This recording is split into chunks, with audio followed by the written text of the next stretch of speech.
Français du Portugal, avec l'UFE, avec Françoise, que j'ai eu l'occasion ces dernières années de côtoyer à de nombreuses reprises, que ce soit à l'UFE ou à l'AFE.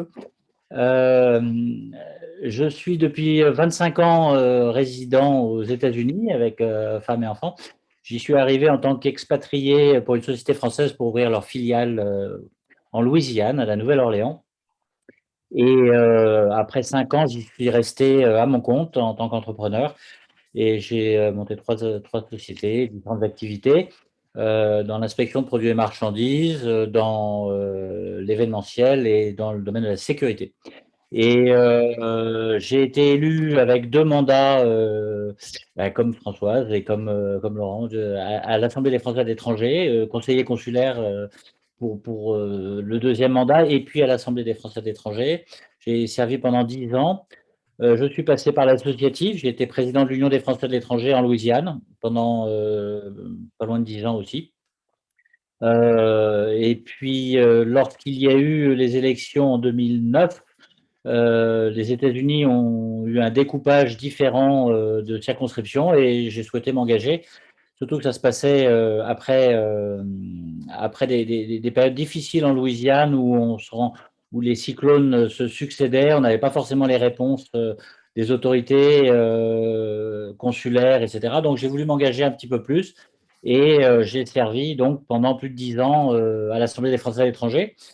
Quand on est à l'Assemblée des Français de l'étranger, nous sommes grands électeurs pour les 12 sénateurs qui nous représentent au Sénat.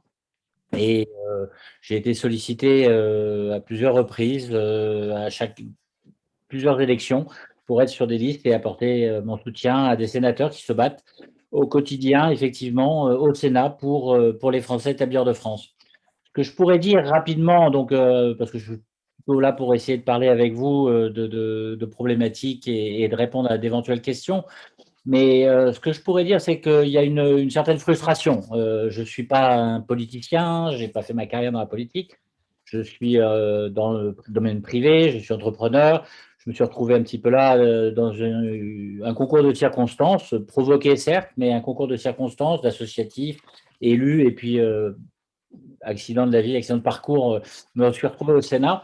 Ce n'était pas vraiment prévu, mais bon, il y a eu des circonstances qui ont fait qu'une annulation d'un tête de liste, j'étais troisième et voilà, c'est moi qui suis monté. Donc ça fait un peu plus de 2 ans que je suis au Sénat et si le Sénat reste vraiment la maison des Français de l'étranger, le travail qui est fait et la considération du président Larcher, mais de l'ensemble des administrateurs et des équipes du Sénat, y compris même les sénateurs, il y a une compréhension. Ça fait plus de 60 ans que nous avons une présence euh, de sénateurs représentant les Français établis hors de France. Il y a cette frustration parce que nous ne sommes que 12 sur 344 et donc la France connaît des difficultés. Moi, je débarque à Paris après 25 ans aux États-Unis, forcément un peu déconnecté, même si je revenais régulièrement en France. Et donc, on a envie de leur dire, hey, il y a un monde dehors, il y a des choses qui se passent dehors, il y a 3 millions de Français, plus de 3 millions de Français qui vivent, qui travaillent. On n'est pas tous les doigts de pied en éventail avec un pina colada au bord de la piscine. On est engagé localement, on fait des échanges commerciaux avec la France, des échanges culturels. On parlait tout à l'heure des alliances françaises, mais il y a les chambres de commerce, il y a les conseillers du commerce extérieur, il y a les unions des Français de l'étranger, il y a les associations diverses et variées, toutes les associations solidaires aussi qui travaillent et qui soutiennent le tissu français dans les différents pays. On est aussi là souvent depuis de nombreuses années, donc nous sommes le relais par rapport à des ambassadeurs, à des consuls qui arrivent et qui ont besoin d'avoir un petit peu les clés parce qu'ils sont là pour 3, 4 ans. Donc, il faut que rapidement ils arrivent et avoir les clés pour fonctionner et comprendre le pays où ils arrivent. Nous sommes là aussi souvent pour accueillir des délégations, pour chaque fois qu'on a besoin, que ce soit professionnel, mais d'être international, associatif, que ce soit des entrepreneurs à la recherche de tel ou tel contact, telle ou telle opportunité d'investissement. Enfin bon, je veux dire, on a une vie à l'étranger, une vie riche, et on a l'impression qu'elle n'existe pas, qu'elle est peu prise en compte à Paris.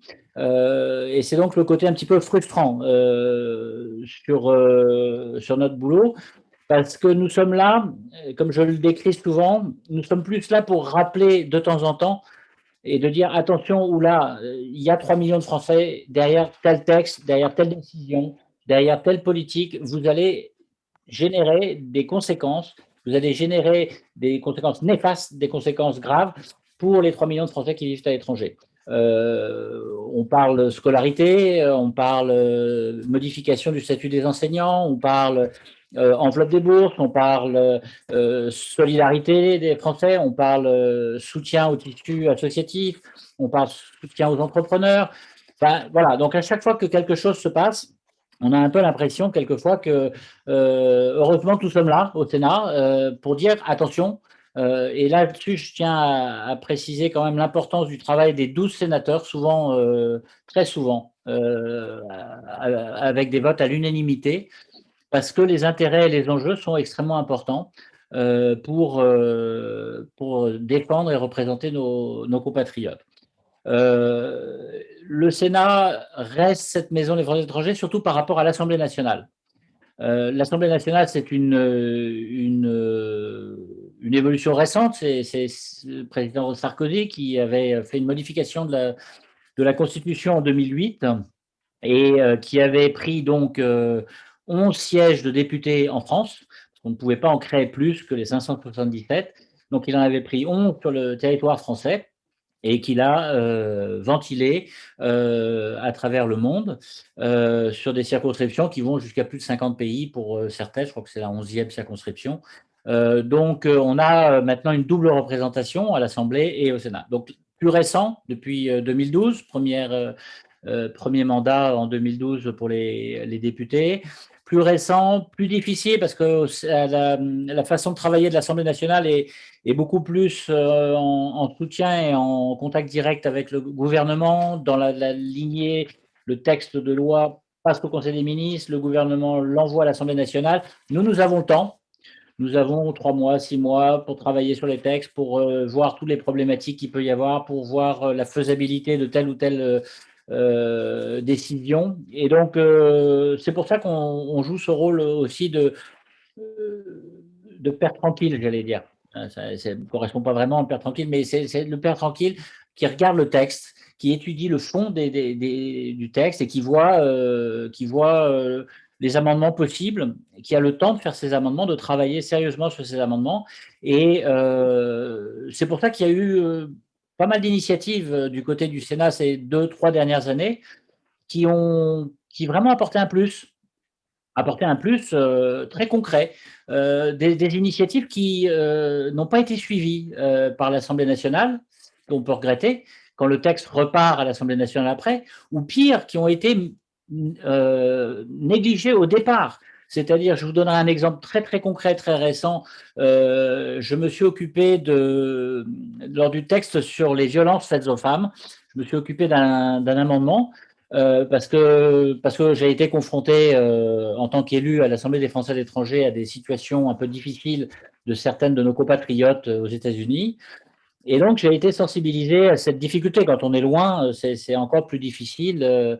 Le consulat, la possibilité pour le conjoint vis-à-vis des enfants. Enfin, il y a beaucoup d'enjeux derrière qui peuvent se mettre.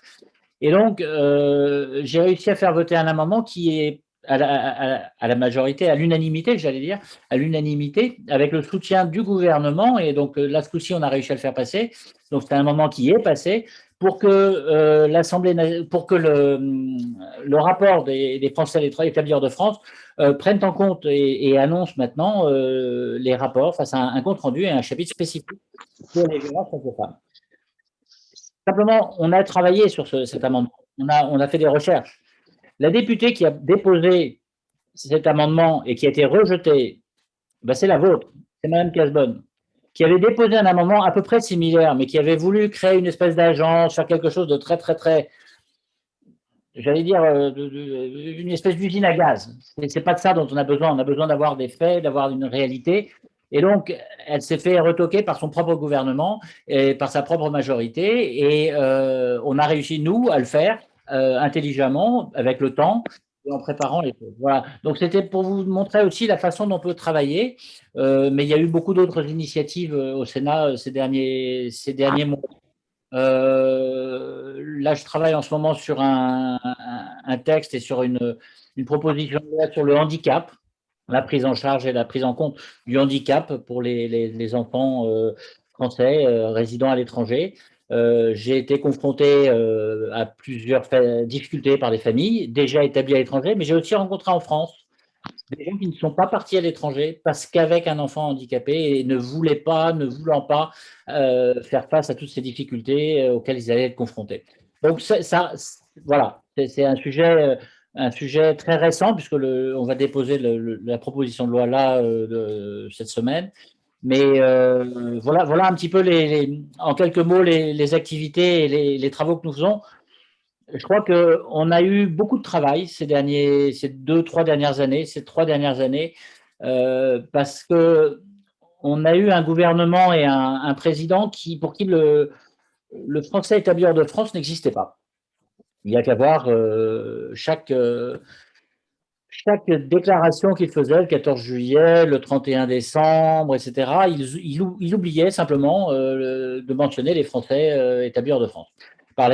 Tous les présidents depuis Pompidou et Giscard, Chirac, même François Hollande encore il y a quelques années, il y a 4 ans, parlait des Français de métropole, d'outre-mer et de l'étranger. Et bon, ça c'est quelque chose qui a disparu, qui a été reproché et qui est remonté plusieurs reprises au président, entre autres par moi, parce que j'étais vraiment, je trouvais ça insultant de nous oublier à chaque fois. Un peu plus de 3 millions, quand même, ça compte. Et, euh, et donc, il y a déjà dans cette façon de s'adresser à nos compatriotes, cette distinction qui est faite avec les Français de France, on n'existe pas. Ensuite, je pense que dans la mentalité, dans l'approche, dans le corpus cérébral du président, c'est un peu un corpus cérébral à la britannique. Vous avez quitté la France, débrouillez-vous, vous n'existez plus.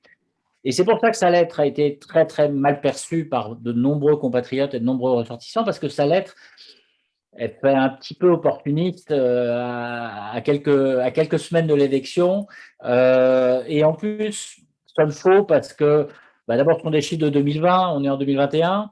Ensuite, une grosse partie de ce budget n'était pas pour les Français établis hors de France, mais a servi pour rapatrier les 180 000, 200 000 Français qui, au moment de la crise l'année dernière, et donc ça nous a coûté très cher et ça a été pris sur le budget des Français et des étrangers. Donc, ce sont pour rapatrier des touristes et des hommes d'affaires coincés dans le monde, pas forcément nous, il fallait qu'on reste et qu'on soit confinés chez nous.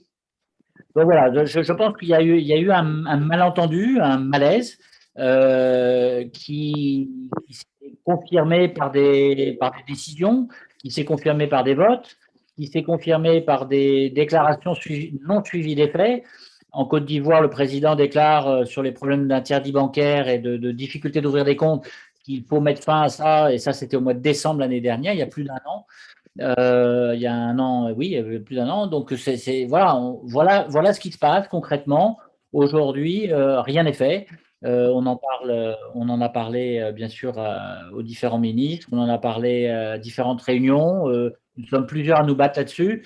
Moi, je suis un petit peu en avant-garde là-dessus, puisque c'était une problématique qui était liée aux États-Unis, sur les États-Unis avec FATCA qui ont lancé cette problématique de droit au compte et mais bon, pas d'effet. Quelques annonces et jamais d'effet derrière.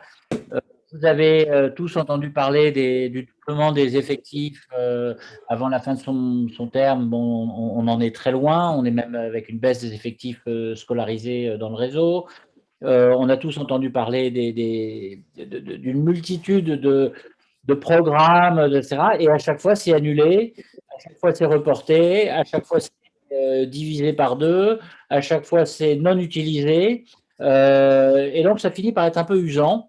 Et il y a eu un certain nombre de réactions, non seulement chez les Français de l'étranger, et en particulier avec mes collègues français établis hors de France, mais je pense particulièrement à Christophe-André Frassa ou ou à Jackie Doromédy, mais aussi Joël, Gary Omelam, etc. On a été à plusieurs à travailler là-dessus pour essayer de rappeler au gouvernement de temps en temps que les Français de l'étranger avaient et jouaient un rôle sur le rayonnement qui ne se limitait pas à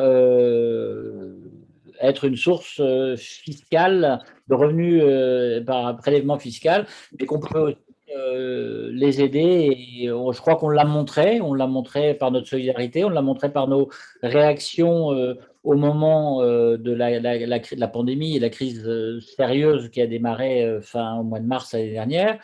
On l'a montré par des gestes de solidarité, par une combativité aussi, hein. Il y a eu depuis, alors on va dire que c'est la gilet jaunisation des Français de l'étranger, mais il y a eu, moi je l'ai remarqué dans le bon sens du terme, hein, je l'utilise dans le bon sens du terme. Je pense qu'il y a eu une certaine mobilisation des Français établis hors de France. On l'a vu sur les interdictions de retour en France sans motif impérieux. Je suis monté au créneau dans les heures qui ont suivi.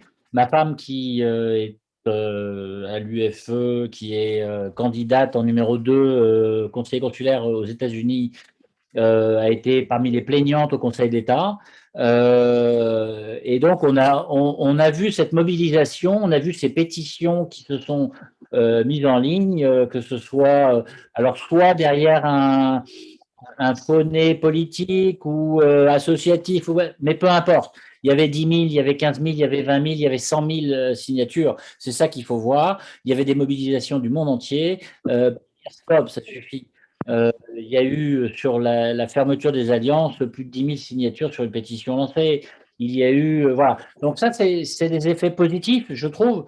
Il y a eu des problèmes et des difficultés dans certains établissements scolaires avec les cours en distanciel. Il y a eu des mobilisations des parents d'élèves, il y a eu des interactions entre la Tunisie, le Maroc, l'Espagne, et puis c'est parti avec Hong Kong, et puis voilà, donc vraiment des interactions au niveau international qui ont permis de rapprocher cette diaspora des Français établis hors de France. Et moi, je dois dire que ça m'a fait plaisir, parce que c'est vrai que souvent, je me sentais un peu seul en Louisiane, et j'avais un peu l'impression que bon, bah, on avait nos amis élus sur le reste des États-Unis, mais on n'avait pas cette internationalisation et cette mobilisation dès qu'il y avait quelque chose. Bon, voilà, je ne veux pas non plus parler trop longtemps, et je ne sais pas si j'ai répondu aux attentes et aux questions, mais, de Laurent, mais quelques mots